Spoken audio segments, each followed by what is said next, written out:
C'est un mensonge et c'est un mythe de dire la démocratie est née à Athènes, quelques centaines de siècles avant Jésus-Christ.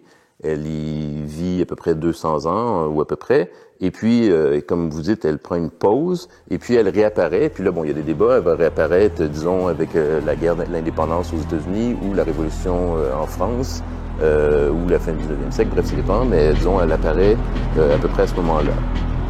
Évidemment, d'un point de vue, premièrement, historique, c'est simplement faux. C'est-à-dire que la cité d'Athènes, elle est vaincue politiquement. Et puis après ça, il y a beaucoup d'autres choses qui se passent entre les deux. Donc, c'est pas une renaissance de la démocratie qui a lieu en Europe à partir de l'expérience athénienne. Il y a eu l'Empire romain, après ça, il y a eu la décadence de l'Empire romain, après ça, il y a eu le Moyen-Âge, il y a eu les différents royaumes dans le Moyen-Âge, après ça, il y a eu la Renaissance, après ça, etc., etc. Et donc, ce qui apparaît au 18e siècle ou au 19e siècle n'a plus rien à voir avec Athènes.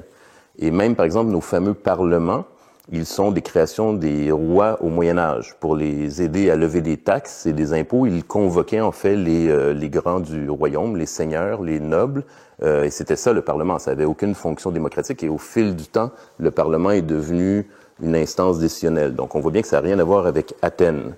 Et dans tous les cas, c'est ce que j'essaie de démontrer aussi dans le livre, c'est que ceux qu'on va appeler les pères fondateurs de nos démocraties modernes, de ce qu'on va appeler nos démocraties modernes, donc soit aux États-Unis, soit en France, les pères fondateurs des deux côtés de l'Atlantique considèrent que Athènes est un mauvais modèle.